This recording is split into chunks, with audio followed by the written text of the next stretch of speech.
Yes, Miss Tarana Burke. This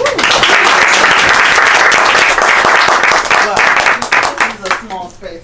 You don't mind if I sit down? No, Mike. Because I've been standing. Get her a chair real quick. I know everybody can't see. I cannot tell you how. So, full disclosure, I am only here because y'all from the Bronx. When I got the email, thank you. I got the email and it was forwarded to me, and I was like, what? I remember I was like, what? I don't understand what this is. Like, I'm trying to understand it's something for the Bronx, but I start every speech I make everywhere I go, because for whatever reason, somehow somebody made a Wikipedia page about me, and you don't control that. Right. And it says I'm from Queens. And I try to no disrespect to Queens, but I'm trying, you can't do that to us. Like, that's not. So I literally start everywhere I go off by saying, please understand that I'm from the Bronx. Like, I need you to get that right. I've also lived a lot of places, so people, oh, you from Philly? I'm like, no. I'm from the boogie. Like, you gotta always represent it. So the Bronx is my heart, really. It's like another, are y'all Bronx people here? Yes. Okay, good. I really am so excited. Live in other places. But even if you live in other places, if your roots is in the boogie, this is my heart. So so when I got the email, I really wasn't clear what it was, but I was like, well, some people from the Bronx, they want me to come out just an hour. Like, I gotta make time for that always. And all day I was talking to some kids in Harlem earlier today, and then just left my mom's church just while I'm home trying to do some local stuff. So so we can just have a conversation. Really, I'm dog tired, y'all. So excuse that. I really am so tired, and but I love to have conversations. And the main reason why I like to have community conversations is because we're in a critical moment in this work, and if we don't shift the narrative, the popular narrative that's happening in the country, we're going to lose a really big opportunity to do some amazing things and change people's lives. And so, tight or not, small or not, big or not, it's really important to have these conversations, because I hope you leave these spaces, or leave this space, with a better understanding of what the work is and what the movement is, and what we're trying to do. Right? So I can just tell you a little bit about how we got started, and then we can just do some Q&A type thing. That's cool. Yes. You look so familiar, sis. I'm sorry. Wait, I'm gonna find out where you from. I'm from the Bronx. Pelham Parkway. Pelham Parkway? See, we can be specific in here.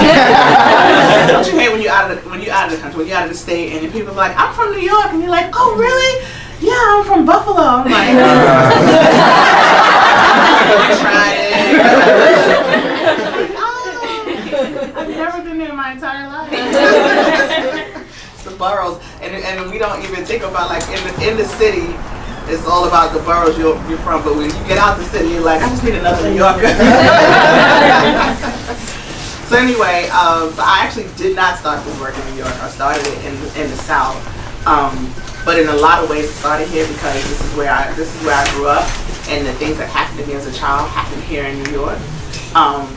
Literally all the sexual violence that I experienced, except for one thing, happened in New York, and so.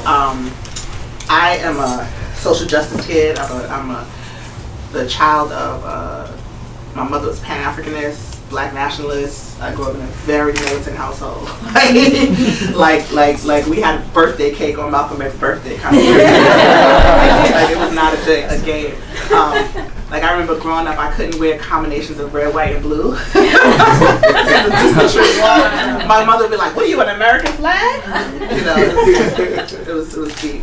But I had this like really rich historical knowledge about what it was to be Black, what it was to be a Black woman, and I had this really rich like cultural knowledge about, because my mother really exposed me to a lot of Black feminist literature very, very young.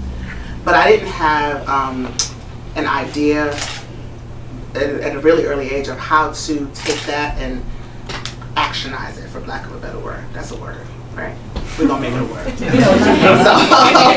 But yeah, like to take this knowledge, like it's like I can identify what racism looks like. I can identify injustice, but I didn't know what to do with it or how to address it. And then I was recruited into this youth leadership program in high school and freshman. I was like 14 or 15. Called the 21st Century Youth Leadership Movement, and it was based in Alabama. It was the people who started it were from Selma, Alabama, and it was a national program. And so, ironically enough, this was a program that was about taking the legacy of the civil rights movement, the Black Power movement, the labor movement, and making sure another generation could carry it on.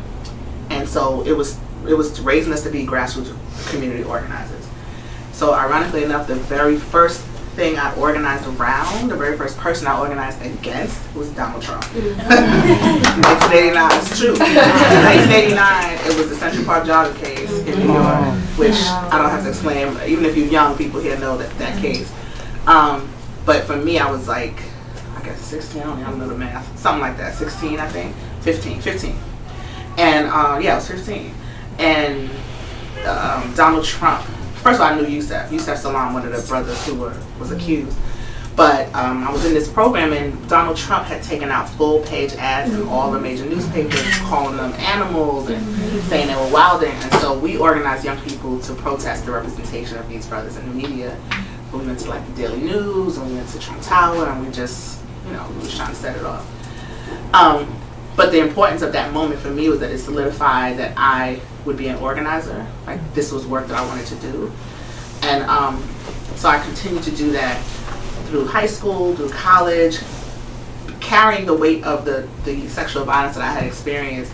And it was actually helpful, right, to redirect that energy, like make me not think about it. But at some point, really becoming curious and really trying to interrogate the reasons why in all the spaces I was in, all the social justice spaces, movement spaces I was in, we never talked about gender-based violence. We never talked about issues in our community around sexual violence. And so it's kind of like a small nugget that was formulated in my brain over time. And working with young people, it became, and working with Black girls specifically, it became really, really clear to me, one, that the things that happened to me were not just in a vacuum, that this was happening everywhere. But two, this was a community issue, right? If I have 5 girls in a classroom who all have had various experiences of sexual violence, then we have a community issue. And my experience as an organizer taught me that where there's a community issue, there has to be a community solution. And nobody wanted to make that solution happen, I don't know, I'm sure many of y'all maybe follow the R. Kelly case, honestly. If you follow me, you know how I feel about R. Kelly. And you should feel the same way. You should have the same thing about that. But Jim DeRogatis, who writes the stories about R. Kelly, has said that quote that is so, I remember reading that article for the first time, and it just felt like a gut punch. He said, this is how he describes himself: I'm a middle-aged fat white man who's a music critic. And this man, in his research, came to the conclusion after all of these years that nobody counts less than young Black girls in America. Nobody. That's a quote from him. And after spending 18 years trying to get the world to pay attention to this predator.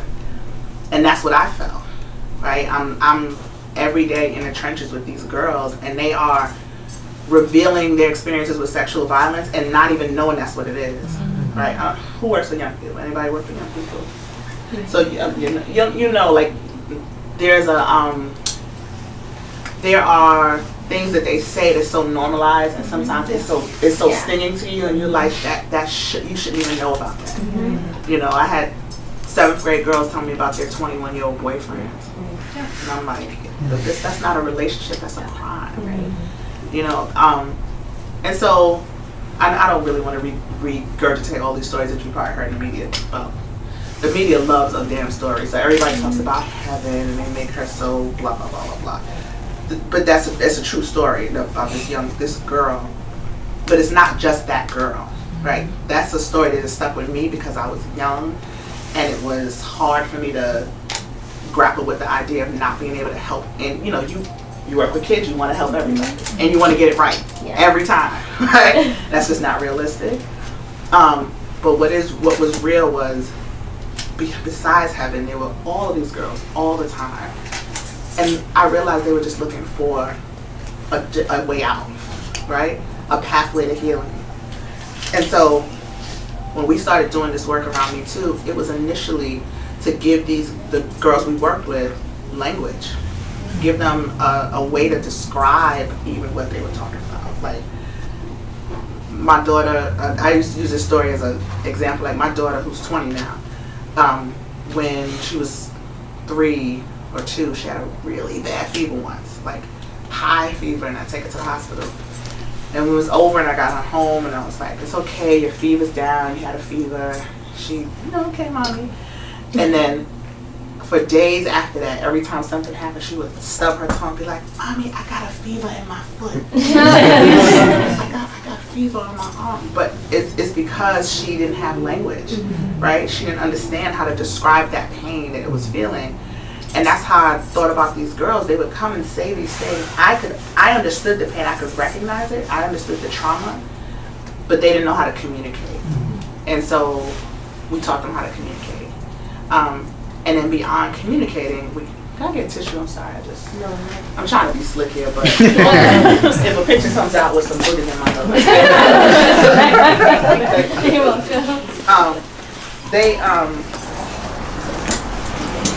Beyond the communication, the language part, it was also about,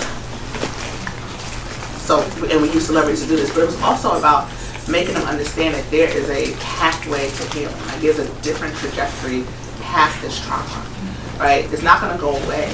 Like I think we're unrealistic with people about that part of it. Anybody need napkins? No, screen. So we use celebrities, in the beginning. We used Gabrielle Union and Mary J. Blige, Fantasia, and Missy, and Oprah Winfrey. Those are our first. I'm thinking in my mind we had a poster. It was our first little poster. And the reason why we used that was not just to elevate celebrity, but to say that when you are 14 years old, Oprah was still Oprah back then, right? So if you're 14 years old and you hear the story that Oprah went through these things and she still became Oprah, it opens up possibility for you, right? It opens up the idea that there's something beyond this place. So that's how the work started. And then by word of mouth, honestly, it was just, again, y'all work with kids, so you hear about somebody who had a workshop, you're like, can you bring that workshop here? And so we traveled around doing that initially. And then, because it was 2006 at this point, we knew we had to live on the internet somewhere and have to give people information. So we created a MySpace page, and that was our website. Because we didn't have any money. And so, but the MySpace page was a big turning point for us because it was I don't know why, but it was the first time we realized that adults needed this. So all of these adult women started reaching out, saying, thank you so much for starting this. How can I get involved? Blah, blah, blah, blah, blah. And we were like, oh, wow. We got to go bigger. We got to do, And so in a very, very grassroots way, the origins in that moment, and then it became, this was sort of next level for us. That's a situation, right?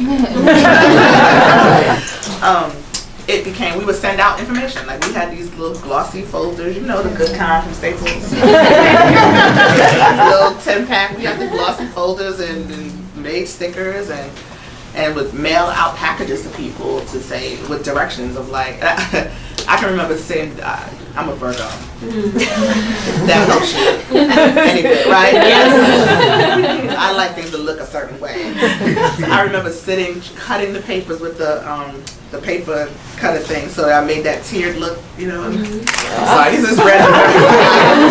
Like, well, I'm so extra, but we wanted it to look professional. We would send it out to people and say, like, this is the origins, this is how we do the work, this is how you can set up the work in your community.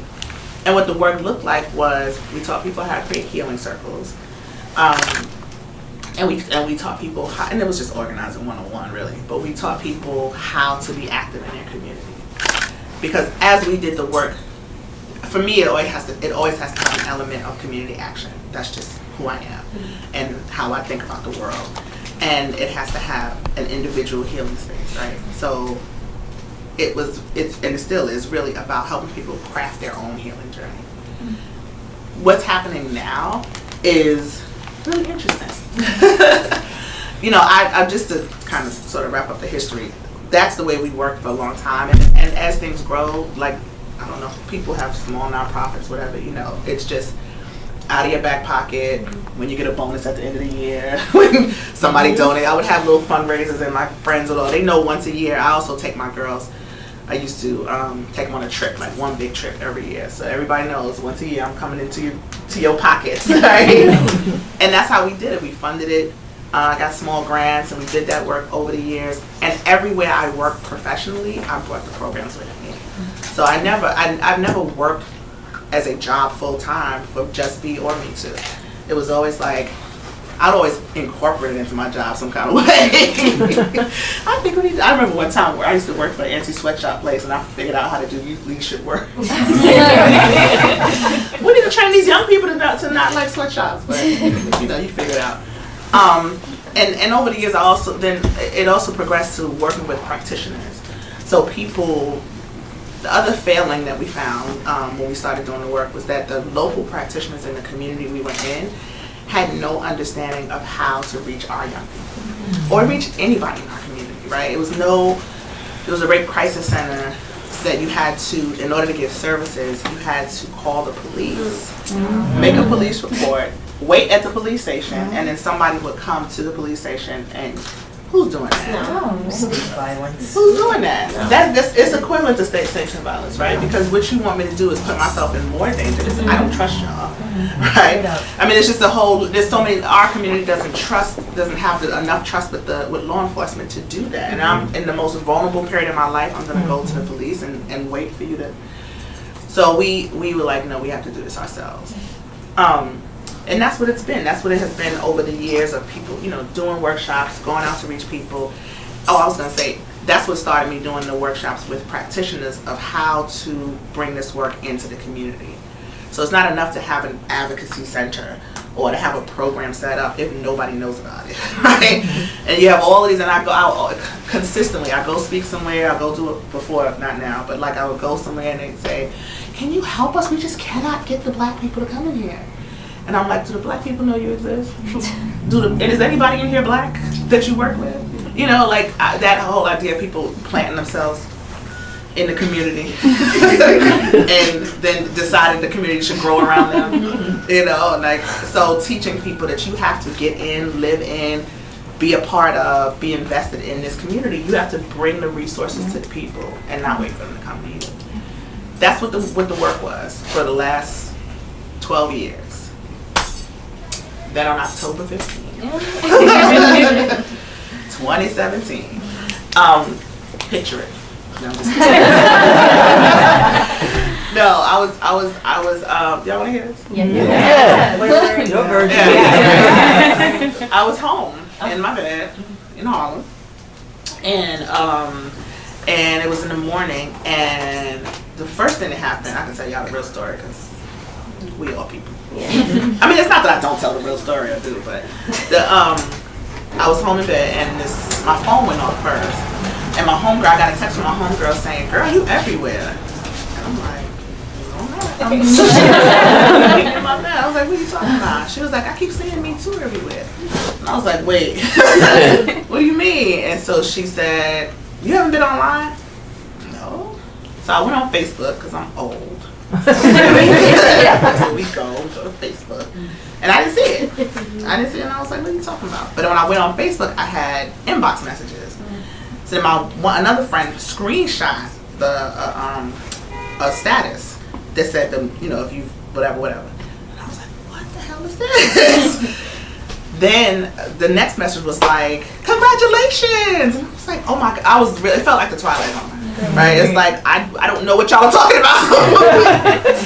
So I have a 20-year-old, I told you that, and I called my daughter, and I literally gave her my phone. I was like, can you find this? People are saying that METOO is out there, so I don't see it. Right. So my daughter, of course, went to Twitter. She's not an old person. And she was like, Ma, it's people on Twitter are saying me too. And I was like, how? What? I don't, what happened? What happened? Like, I don't understand. And it's so interesting that when you are so close to something for so long, I mean, it's obviously just a regular phrase, you know, but I knew it was connected to sexual violence. So seeing it in connection to sexual violence was like, something's wrong. So I panicked, and I've been quite honest about this. I went into full panic mode, like, you know that thread, everybody has this on their text with all your girlfriends on that one text? I was on the phone like, y'all, what are we gonna do? Oh my God. And my one girlfriend was like, calm down. Like, calm down. It's not that, it wasn't viral yet. It hadn't like spread everywhere. She was like, it's not that big. It'll probably either, you know, die down or whatever. And you have years of receipts. Like, just, you know, if something happens, don't worry about it. I was like, okay. And I was still worried. And so I really spent the rest of the night, like, obsessively watching online. My daughter had set up my Twitter to just watch the hashtag. So I was like, watching the hashtag. I would go do something, come back, and I pulled out all my stuff. You know, I had a box of stuff in the house. And I was just like, if this, I mean, what I knew, I mean, y'all know, obviously, the panic came from if this becomes viral, if this becomes some huge thing, and our story's not in there, then I'm gonna be lost, right? And these years of work will be lost. And so I spent several hours that day really thinking about my work. Like, what's gonna happen to my work, right? How will we be remembered? How will this reporter, this is not my words, y'all. The reporter said to me one time, she said, how did you feel when you woke up and you saw it was all over the place in Hillary Clinton Twitter? That's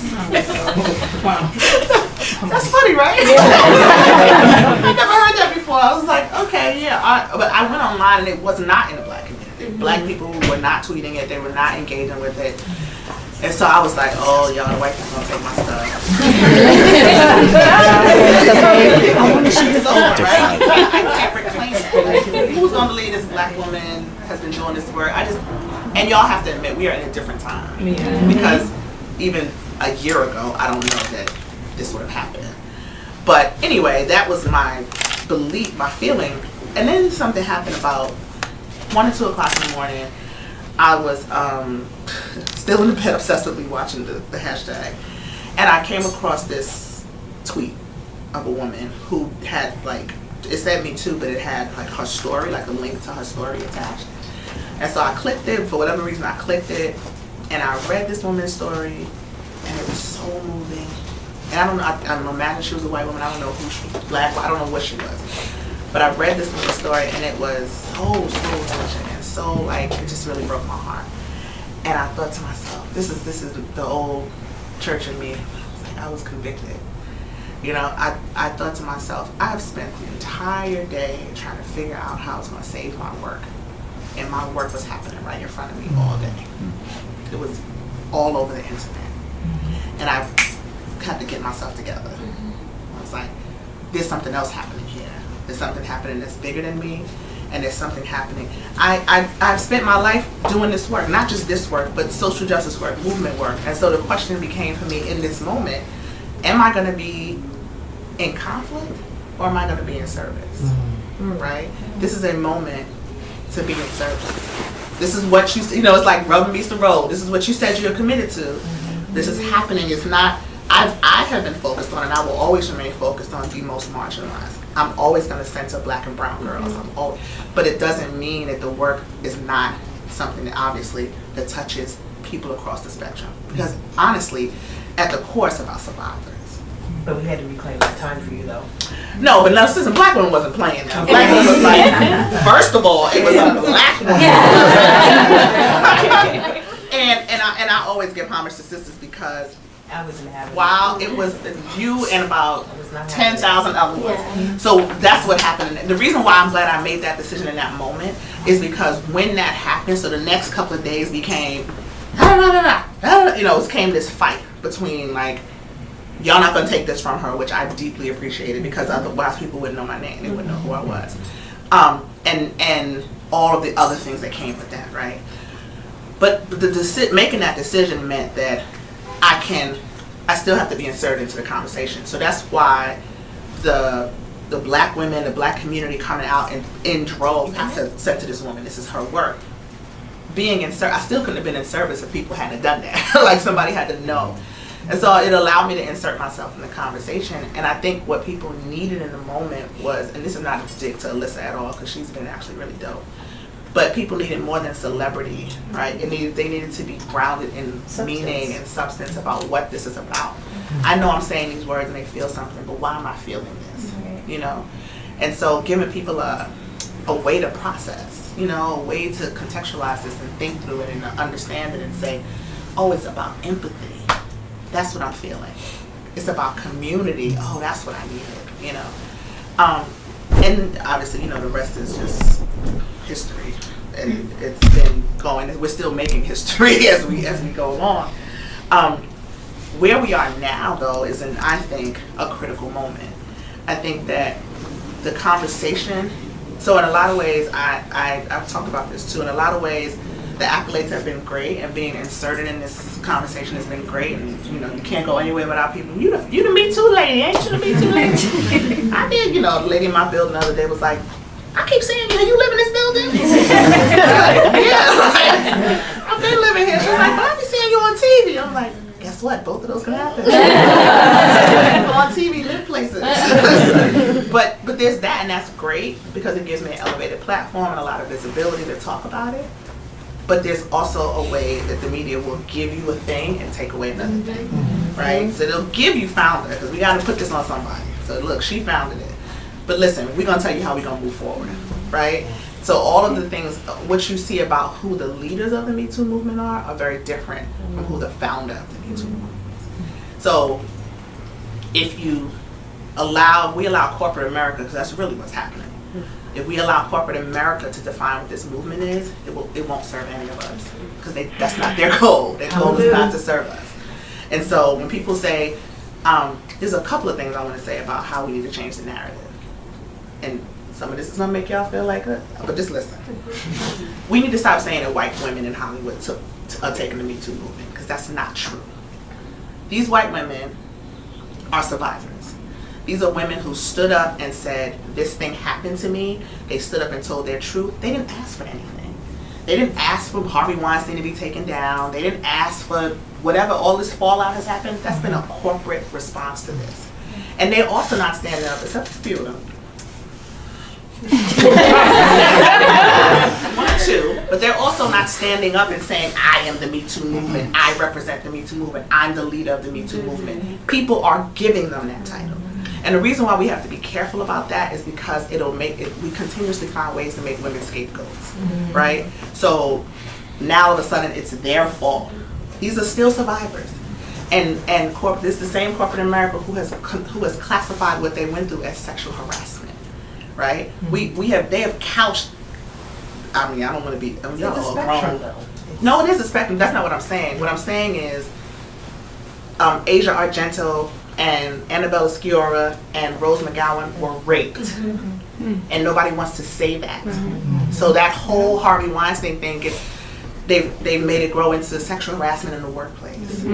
That's not what that is. So that's what I'm saying. It's definitely a spectrum, but I'm saying that I won't put more on them.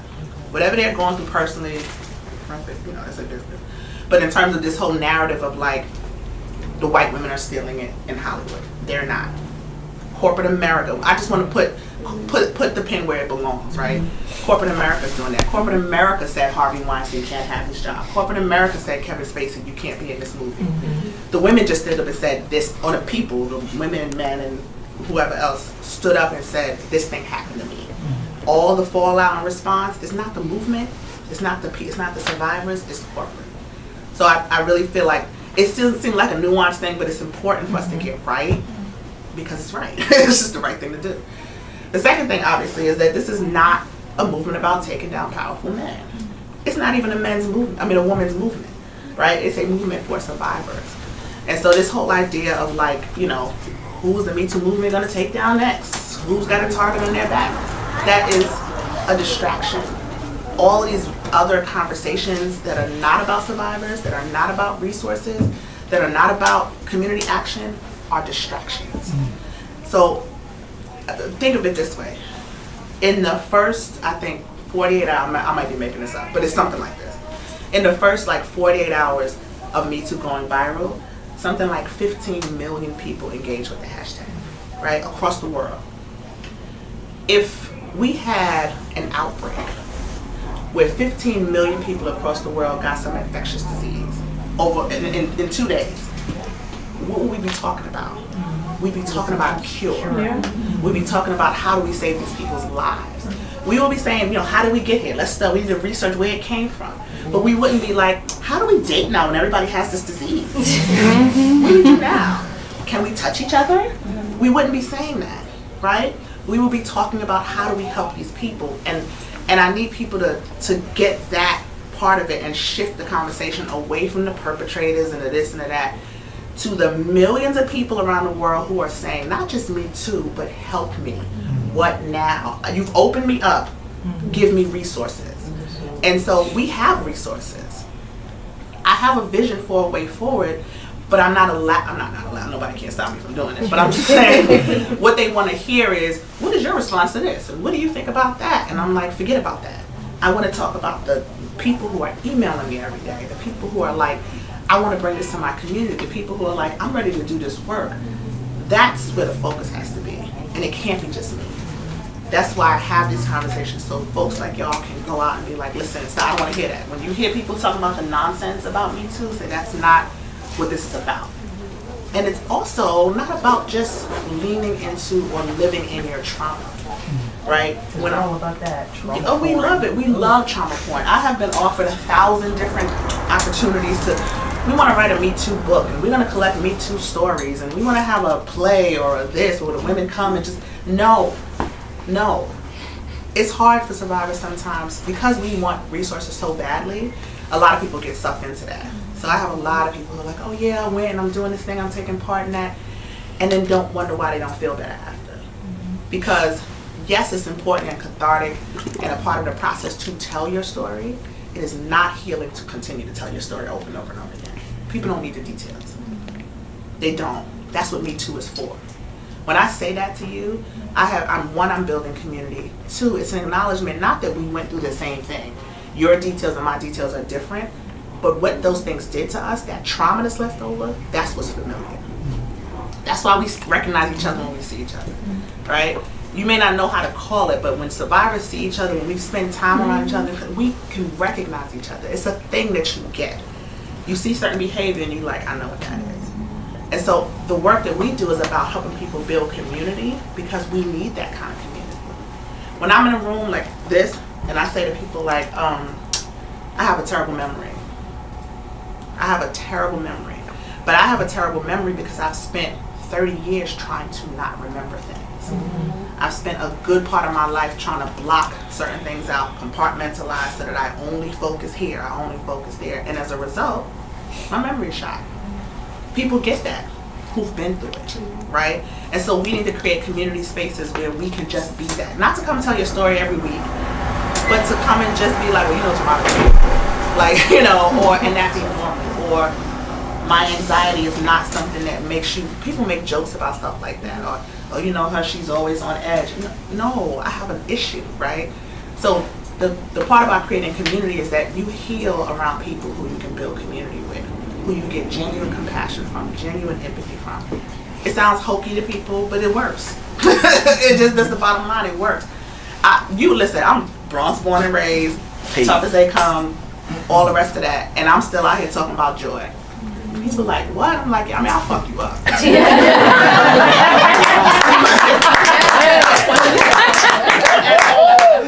I don't, if you habitual line step, you won't catch it. That's another thing altogether. But I do try to teach people to lean into their joy because it's what saved my life. And actually being from the Bronx, just to make that point, there's a way that we are taught and we are raised in this toughness all the time. And we look at it as like, and it is a little bit of a thing, and I'm from the Bronx, I'm tough, whatever. But I think about the kids that I deal with and why they're tough. And why they have to be tough at such a young age. and what they're going home to, and why they find refuge in coming here. You know, y'all work with kids, you know them kids that don't want to go home. The program's over and they keep kind of cling to you, and they like the other part of the training that I did for a short period of time in Philly was training teachers and youth workers on how to recognize trauma in our children. Because when, you know, the blonde-haired, blue-eyed girl comes in and she's sad and she's quiet and you notice some marks she might be cutting and she's in the corner, immediately they're like, something's happening. We need to get a hold of her and do something. But when I come in and Tarana's cursing and yelling and flipping desks over and fuck all of y'all and I don't want to da-da-da-da-da, they're like, she's a mess, she's awful, something's wrong with her. We don't recognize that trauma in our children. People don't recognize that in our children. So the toughness is one thing, but there's layers, right? We have multitudes. Y'all educators get that, right? But anyway, yeah, the last part I was just going to say was about joy. And it's hard to explain this to people when they get it, but this really is a joy movement. It is not about trauma porn. It's not about the sadness. The joy is in one that we are poised to move beyond this place, right? People kept asking me at the Oscars, like, it's a very solemn occasion. I was like, why? I mean, I'm not from here. I'm not a Hollywood person, but aren't y'all happy Harvey Weinstein ain't out here? Like, shouldn't you be celebrating the fact that you finally have it? Because that's what them actresses said. It was like, he's ever present. He used to be creepy on the red carpet. And so I was like, why are you not celebrating? Like, celebrate the progress. I learned at some point, trauma became very comfortable for me. And it's a thing that survivors do, right? It's not that it feels good, it's that it's familiar. And so it becomes a security blanket. It becomes a part of your identity. This thing, I would have joyous moments and joyous occasions and be like, but I'm this. So I can't really be that. And this thing came out the other day, this thing I did with my daughter, and it reminded me of this question I used to ask myself, because I was like obsessed with Maya Angelou when I was younger, because she was a survivor. And she was the first one I ever read about. She's the first person I ever read about who had an experience like mine.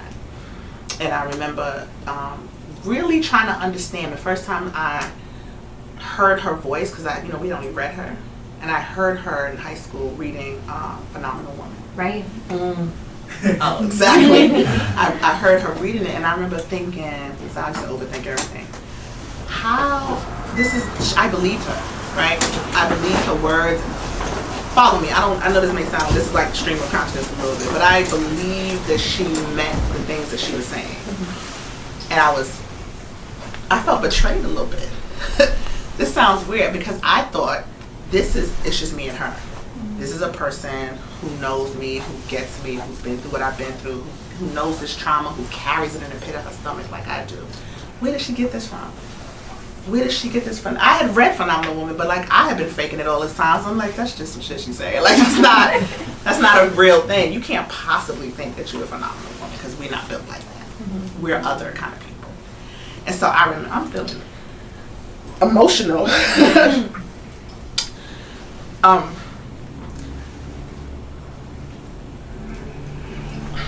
Take your time. Thank you. And the reason why I feel emotional is because I remember feeling, literally feeling like, how did she, this is my young 15, 16-year-old brain trying to understand how she pulled it off. Mm-hmm. The way I coped as a young person was I had crafted this whole world. I was perfect, right? And that's the other thing we have to look for in young people as educators. It's the rambunctious out there, whatever kids, but it's that kid who is never satisfied. I had straight A's, I was on the honor roll, I ran track, I did all the things because I was trying to prove to the world that I was better than this thing that happened to me. I was a good girl. And so I was just like, how did she, why do I believe her? It was something about her saying it that made me try to understand it. And I remember writing, I actually have this in my journal, like, how is it that a body that holds this kind of pain can also hold joy? Like that was just, it was just the question that changed my life. And I'm gonna tell you that, and this is why I teach this, when I learned to lean into my joy, my life changed. Y'all got me crying in the room. I joy movement that we have to teach people to move. The trauma's not going to go anywhere. It doesn't leave. There's no destination that you get to that says, I'm healed. That's not going to happen. That's just real. But we can't live our lives leaning into the trauma because it's just going to keep re-traumatizing and we can't get, it's like an engine that can't quite turn over. When you lean into that joy, I have my kids, my girls, keep a joy journal. And that's because it's like your brain is a muscle and you have to retrain it. And if you start writing down the things that bring you joy, when that time comes, because it's gonna get ugly. There's gonna be those days. I still have it. Clearly, I'm sitting here and can't tell the story without crying. So there's days that happen when I just can't get out of bed, or when I'm just messed up. Like I have those days still. And when those days happen, though, I have a thing. There's a place. There's a place that I'm trying to get back to. I'm constantly trying to get back to my joy. And that's how you heal, right? It's not by revisiting the details of your story every day. It's by recognizing where you find joy in your life and like I hold on to it. People, I tell jokes all the time. I spend a lot of time with my family and friends because that's what brings me joy. And I prioritize it. And I don't care who doesn't care about it. Like, I don't care. I bring my daughter. People are like, why do you bring your daughter everywhere? Because I like her. I like her. She's my favorite person in the whole world. She brings me joy. I wish she was here now. But that's why I prioritize my joy.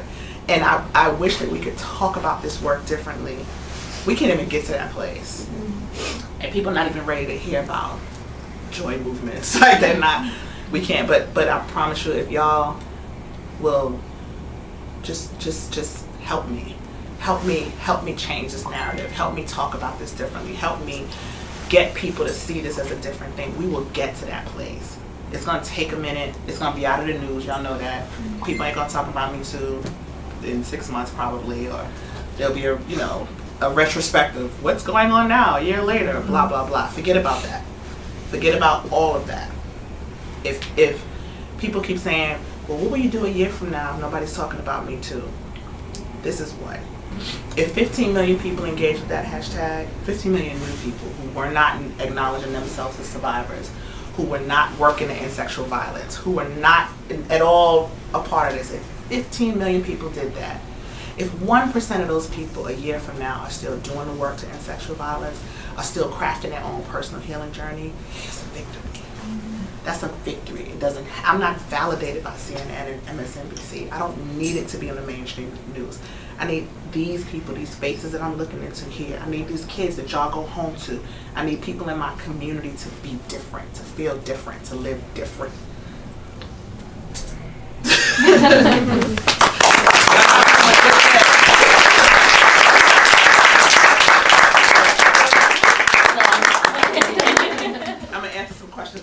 I'm gonna go because I'm just like, don't y'all post them pictures of me.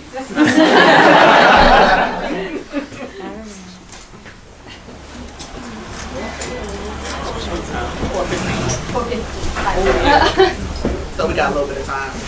You have a question? I have a question. During the beginning of this movement, what I hear it says that when it first started coming out, that was the hardest. You didn't know where you were going or where you had to start because it was going so viral. Would you say that was the hardest thing you've had to go through since you started the movement, or is there something else?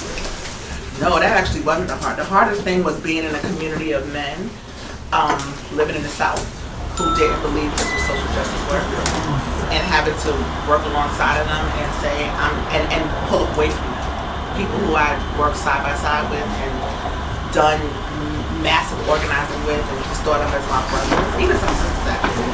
When I changed and said, this is gonna be my focus, and the hurt of them pulling away and saying, we're not doing that, we don't want a part of that, and that was hard. And having to just say, it's me and my girlfriend, who's also from the Bronx, who helped me start this work. You were both. I brought her down to the South. Having to be out there alone and be broke, like, quite honestly, like, that's not, and that's something that people don't even know or understand or get. Like, grassroots is grassroots, meaning I can't buy those new folders until payday. You know what I mean? So that was hard. The beginning of this, when it went viral, was just scary. right? It was just, but what made it not hard is that I had this history to lean into, and I had a body of work to like say, okay, let's go. So I'm actually glad it happened now. I'm glad that I'm a certain age. I'm glad that I have certain experience because I'm ready to go. And it wasn't, if I was 25, I'd be like, oh my God, I'm still trying to think, we've been doing it forever. We got it, let's go. So yeah, it was just scary. And one more question. What time, a woman never really reveals their age, of course. I'm 44. But where would you say you started doing the joy movement? When I was, my daughter was born when I was 24. I've been sort of formulating this as an idea, and I actually was very afraid to talk about it out loud for a while because it sounded so, I was just around people who were super militant and like everything had to be whatever. Even when I got pregnant, I had people telling me like, that's counter-revolutionary, sister. We out here trying to. So was that your personal, I'm meaning when you started to do When the I joy started, in so it your life? started Yeah. with me personally around my being pregnant. So when I got pregnant, I, for some reason it was in a very isolated time in my life. Mm-hmm. And not for some reason because the nigga left, but I'm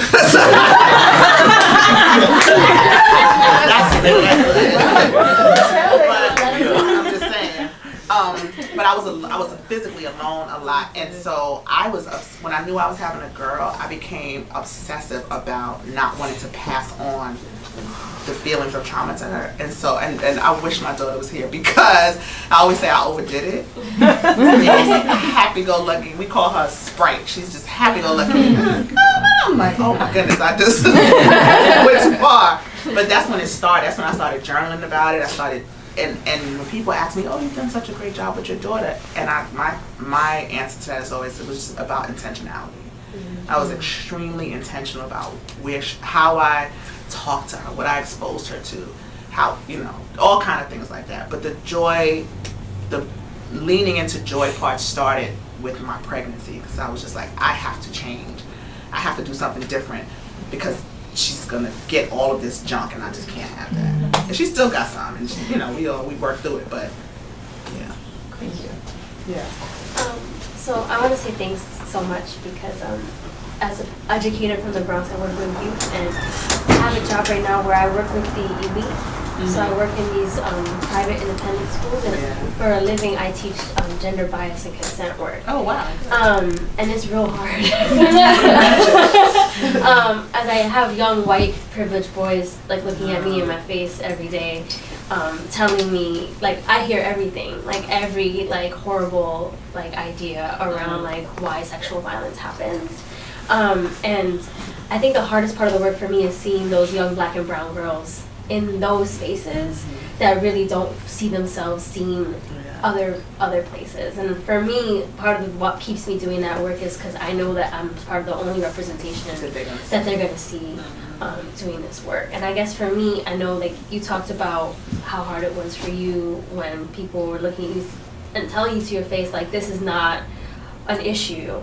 And I guess I'm wondering if you have any like tips around self-care or like understand, like it's hard not to internalize that in the work that I do, and I don't know, like something that I'm struggling with because I want to do this work. I want to be in the place where I know it's happening at probably higher rates than other places, and it feels important for me to start there.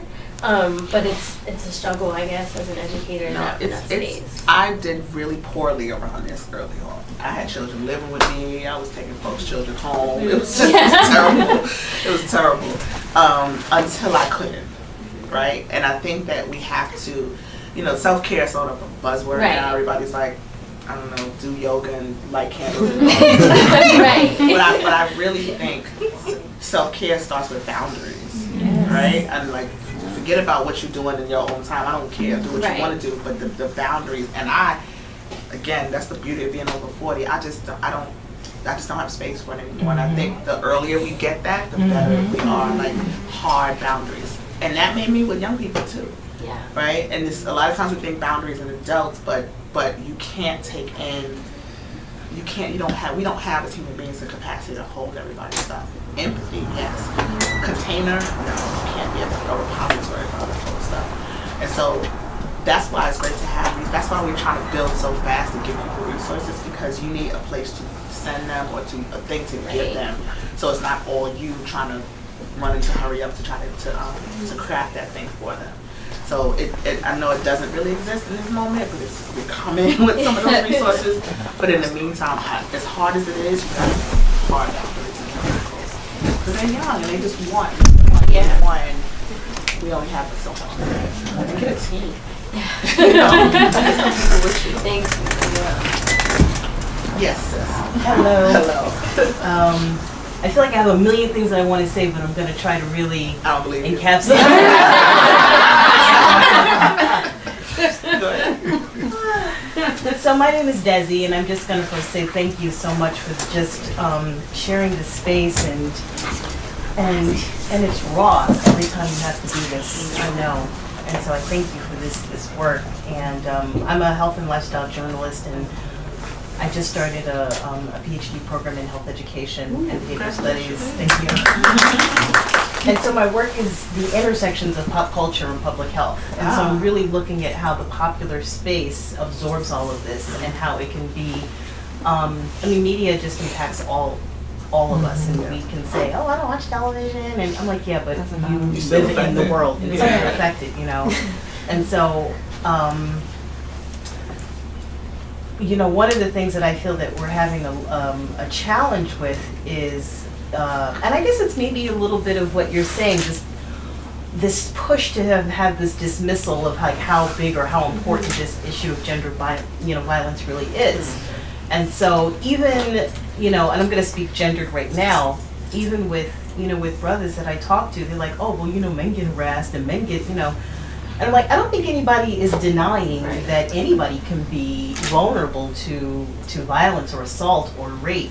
But it's just it's so ahistorical, and it's so like, don't come all lives mattering. Right. You know what I mean? I get all violence matters. It's like, I said, yeah, no one is denying that. Both things can be true at the same time. And so I'm wondering, how are you navigating conversations, particularly with men who are, this means I can't give a compliment now. I'm like, why are you centering yourself in this conversation? Like, we've been talking about gender-based violence like publicly for 15 minutes now? That's what I'm saying. So now it's like, oh, I can't do a joke, or I can't, you're not gonna die. I think that the way that we talk about men's relationship to women is so Neanderthal. It really is. So I'm like, don't you feel insulted that the world is saying that you literally can't function? Like, I gotta touch titties. I just you should feel insulted by that too. You should be a part of this conversation. Patriarchy has us all by the throat, right? And it's not. I get women. I've had women who are like, "You being unfair to men," and lots of women. But I try to have reasonable conversations with men and with brothers about it, because I do think that this idea, and this one is going to be difficult to change, that this is not a woman's movement, is difficult, because we are largely the face of sexual violence, right? Women are the like you said, it's ahistorical to say that we aren't largely the people who are victimizing, subjected to sexual violence. But when I talk about statistics, it's like we know 1 in 4 girls will encounter sexual violence by the time they're 18 years old, but also 1 in 6 boys, right? So that number is right alongside that. And I think we have to talk about that more, not centering men necessarily, but really to talk about the reality of the spectrum of sexual violence, and that men are abused and assaulted and harassed. I'm not being dismissive, but harassed, all of those things. And I try to engage in reasonable conversations, but I also have balances. Right? I'm just not going to hit my head against the wall with somebody who's trying to be contrary on purpose. So either I tell brothers all the time, it's kind of like when white folks come and they say, well, I want to work in the black community, or I want to be part of this thing. Like, what can I do? And we always say, go talk to white people, right? That's what we tell white people when we say that. That's what I say to men. If you so woke, go wake up your brothers, right? Seriously, go. Men should take responsibility for the environments they're in. They should take responsibility for modeling the kind of behavior that they know is better behavior. They should take responsibility for calling out rape culture when they see it. They have to take that kind of responsibility. That weight can't be on us, and we're protecting ourselves, and we're trying not to be wrong. that doesn't mean that we can't engage in conversation and have dialogue or even debate about various topics, because that's how people learn and grow. But the real work of that has to fall on that. I just wanted to say my name is Dina Hawthorne. I just wanted to say thank you for talking about the Me Too movement is equating to joy, because I remember when I remember exactly where I was when I first saw that, and I knew it was you before. And I worked with young students, and so I remember saying to myself, that's how I felt, like, wow, now women has a language that they can use. They don't, like you said, they don't have to give the details. You can just say Me Too and everybody knows. So one, I want to thank you for talking about the joy aspect of that, because that's what I would tell my students who was dealing with that, and I said, this is a survivor thing.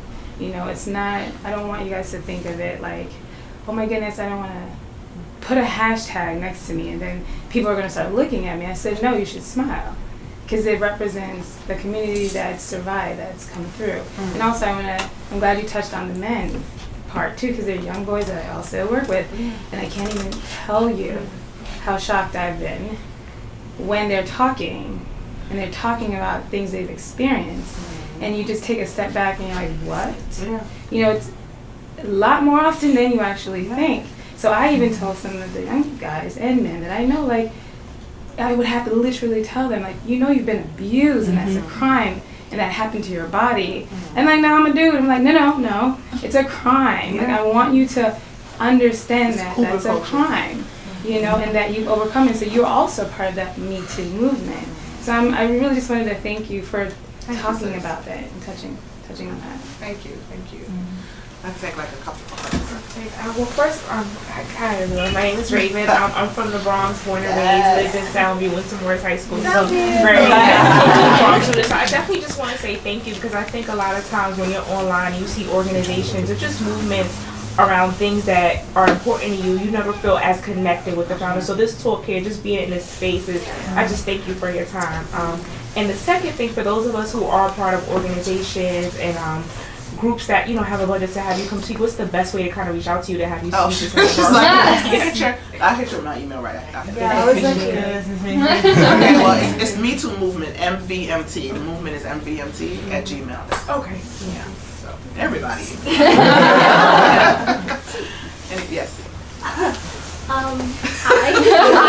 I'm like so young, everybody's don't think I'm like It's okay. But you know, I was walking around because I like this store and I come often, and then I go here, I see the event, I'm like, what is happening? I go on Instagram, I see the creator of the Me Too movement, I'm like, whoa, this is like a once in a lifetime opportunity. And I walk in with my friend, and then I have to go get my glasses, and I'm back here, and I just want to say it's unbelievable. Please come up here.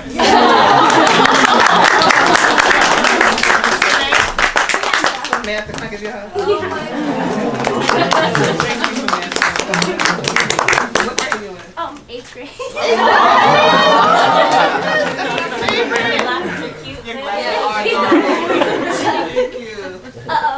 I haven't, been through any sexual harassment things, but that topic hits me very hard because it sucks to know that the people I am around, because I'm from Patterson, but it's like knowing that people I'm around from and they're going through that. It bothers me that people have to feel that way, and you being open about it, and that's really. That's like a huge act of courage, and I want to say thank you for that.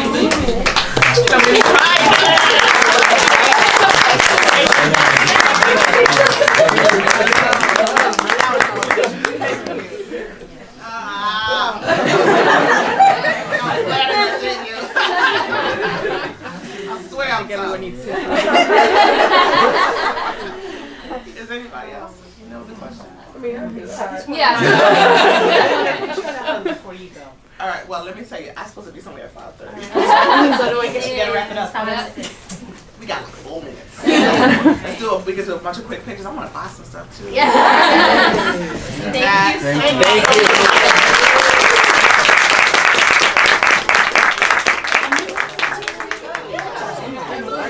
you. Like, oh my bad.